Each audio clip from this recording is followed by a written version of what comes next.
చూస్తున్నాం దాదాపు BRS party పదవి పోయినాక గూడా తెలంగాణలో పదవి కోల్పోయినాక గూడా మొత్తం కేసులు చూస్తున్నాం. స్కామ్‌లు అంటున్నారు. దీని మీద ఏం చెప్తారు? కేసులంటే కేసులు, స్కాములు వాళ్ళు దరిద్రాన్ని అనుభవించిండ్రు. మనకు తెలవదు. కేసీఆర్ అనే తోడు హ్మ్. కారు లేకుండే కేసీఆర్‌కు. హ్మ్. కేసీఆర్‌కు మంచి కారు లేకుండే. హ్మ్. ఇన్నోవా కారు లేకుండే. హ్మ్. ఆ ఎమ్మెల్సీ నయీం కార్లనే తిరిగేది. హ్మ్. ఇక్కడికత్తే ముద్రెడ్డి, యాదగిరెడ్డి కార్లు వచ్చేది. హ్మ్. ఐవన్న కారు కూడా లేకుండే. హ్మ్. చాలా కష్టాన్ని అనుభవించి బతికిరు వాళ్ళు. హ్మ్. దరిద్రంతోనే బతికిండు ఆయన. హ్మ్. కానీ తెలంగాణ ఉద్యమాన్ని నడిపించిండు. హ్మ్. ఎవ్వని సొమ్మైనా పెట్టి తెలంగాణ ఉద్యమాన్ని అయితే నడిపించిండు. దాన్ని ఒప్పుకోవాలి. హ్మ్. కానీ వాళ్ళ కడుపులో గింత విషయం ఉన్నది. కొడుకుని తీసుకొచ్చుకుంటాడు, బిడ్డని తీసుకొచ్చుకుంటాడు, హైదరాబాద్ భూముల మీద పడతాడు, హ్మ్. ఈ సంపద మీద పడి కాలబడతాడు, హ్మ్. ఇట్లా నాశనం చేసుకుంటాడు, ఈ ప్రాజెక్టులలో దోస్తాడు. హ్మ్. 50 సంవత్సరాలు ఉండేటటువంటి సెక్రటరియట్ కూలగొట్టి ఓ సెక్రటరియట్ కట్టి దానిలో సంపాదిస్తాడు. ఇవన్నీ పాడుబుద్ధులు ఎవడు ఊహించలే. హ్మ్. కానీ ఈ స్కామ్లన్నీ చేశారు. వాళ్ళే కాదు, ఏ ఎమ్మెల్యేని కదిలించినా తక్కువ ఉన్నారు వాళ్ళు. ఒక్కొక్కడు 1000 కోట్లకు ఉన్నాడు. అది వారికి ఏం లేనోళ్ళు, హ్మ్. ఏమి లేనోళ్ళు 1000 కోట్లకు ఉన్నారు. హ్మ్. ఆనాడు ఆయవన్న కారు లేకుండే, ఆయవన్న ఇల్లు లేకుండే. ఇప్పుడు హైదరాబాద్లో ఇల్లు లేని ఎమ్మెల్యే లేరు. హైదరాబాద్లో ఇల్లు లేని ఎమ్మెల్యే లేరు. ఏందంటావు ఇది? ఎందుకు ఇప్పుడు అంటే లిక్కర్ స్కామ్‌లో గూడా నేను నీతిగా, నిజాయితీగా, నిప్పులాగా బయటకొస్తానని కవిత గూడా అంటుంది. వాళ్ళు చెప్పేది కదే. హ్మ్. చెప్పేది శ్రీరంగ నీతులు, హ్మ్. సొచ్చేది వేరే గుడిసెలు హ్మ్. అన్నట్టు శ్రీరంగ నీతులు చెప్తారు. హ్మ్. ఆమె గిట్లా గిట్లా సైగ చేస్తాంది. ఏం సైగ అది పాడాయి? హ్మ్. నాకు అర్థమైతే లేదు. గిట్లా హ్మ్. ఏంటిది? గెలుపు కోసమేందా? హ్మ్. టీఆర్ జైలుకు గెలుపా? అంటే గెలిచి వస్తుందా ఏం అనుకోవచ్చు కదా! గెలుచు? అది అది ఏం ఇట్లా ఇదేం చూపెట్టుడు? హ్మ్. ఇంకా గెలుతుడేంది? హ్మ్. ఏ నిప్పు లేని పోగొత్తదా? ఏమీ లేని దానిలో పారేస్తారా?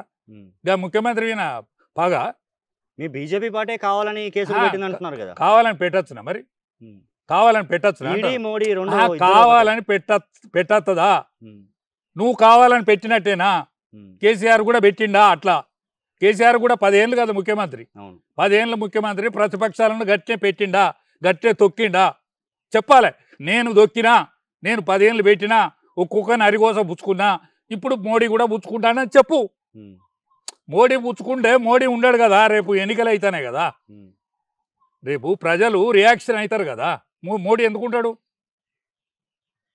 నేను 10 ఏళ్ళల్లో నేను చేసిన ఇగో గివి, నేను ఈ తప్పులన్నీ చేసిన, నేను చేస్తా, నేను ఈ తప్పులు చేస్తే నా పదవి పోయింది అని చెప్పు. రాజా యాదవ్ ఆ రోజే మాట్లాడిండు.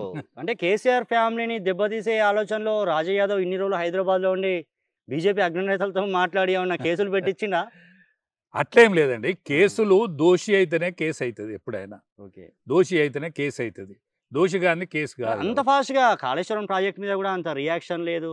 మామూలుగా అంటే విచారణ జరుగుతుంది. ఎంక్వైరీ కాళేశ్వరం జరుగుతుంది. ప్రాజెక్టు కేసీఆర్‌కు రోగం ఉన్నది. ఎవరి మాట వినడు హ్మ్. కాలవడి. హ్మ్. ఎవ్వరి మాట వినడు. వాడు ఇంజనీర్ కానీ, వాడు నిపుణుడు కానీ వాని మాట వినడు. ఆయన మాట తాగాలి. హ్మ్.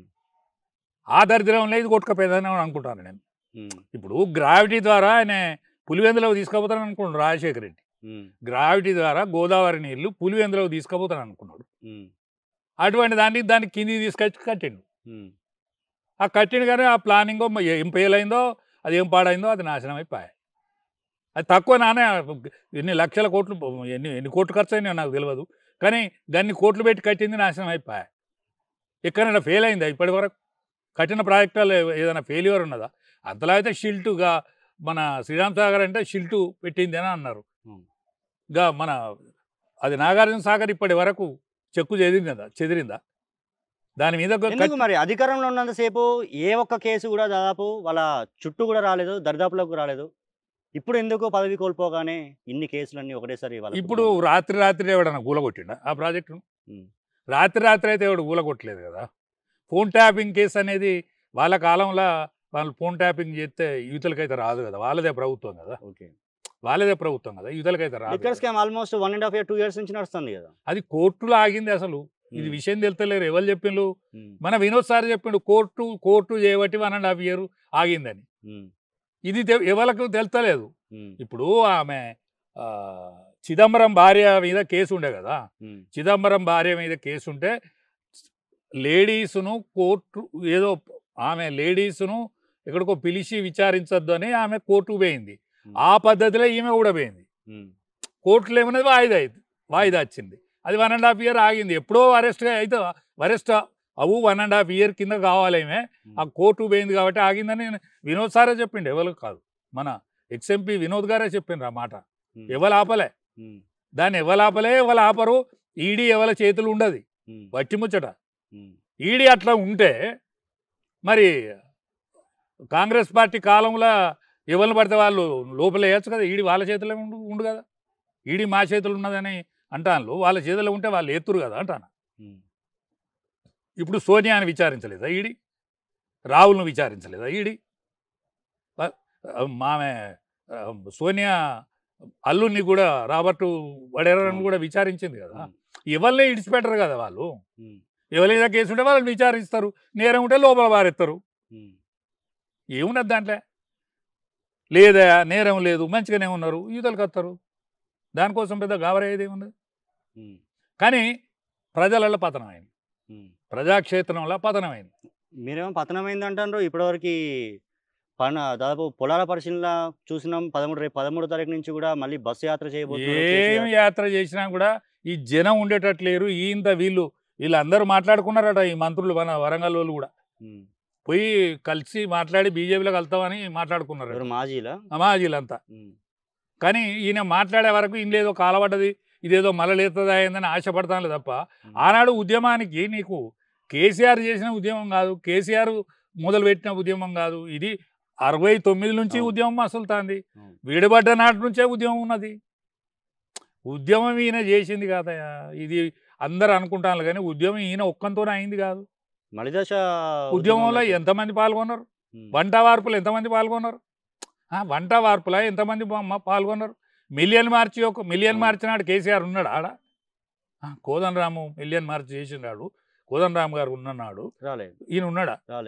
ఏదో కారీష్ పడవ పట్టుకొని ఆడ తిరిగిండు తప్ప. మిలియన్ మార్చి కూడా వద్దన్నాడు కదా అప్పుడు. పోవాలి, ఇజ్జత్ పోతుంది, మన ఇజ్జత్ పోతుంది అని నేను మొత్తుకున్నా. అరే ఇజ్జత్ పోతే మనం ఆడి పోయి కాలబడాలి అంటే ఇన్లే. ఈయనేమన్నా ఇంటాడా? ఎవడన్నా పైకి వస్తాడంటే ఓర్తాడా?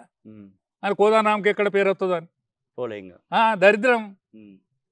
కోదండరాం లేకపోతే నీకు ఉద్యోగస్తులందరికీ అంత కంపెనీకి ఉందిరా? ముందురానే. ఆర్టీసీ ఎన్ని రోజులు బంద్ అయింది చెప్పండి? ఆర్టీసీ ఎంప్లాయీస్ ఈయన చేతులు ఉన్నారా? ఈయనకేమన్నా యూనియన్ దానిలో? ఎంతమంది పిల్లలు, ఎంతమంది ఆగమాయాలి చెప్పండి?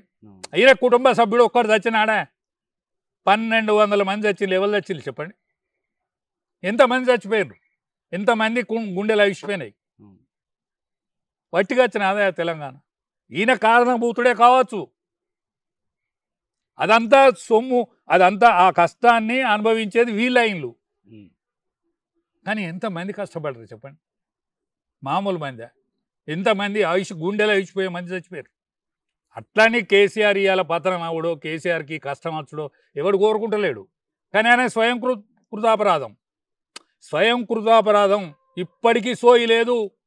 ఇప్పటికి కొడుకే చెప్తాడు, భాష్యంగా కడతాడు. సచ్చిన పీనుకకు కొడుకే భాష్యంగా కడతాడు, అల్లుడన్న భాష్యంగా కట్టాలి తప్ప ఎవడు మాట్లాడేది లేదు.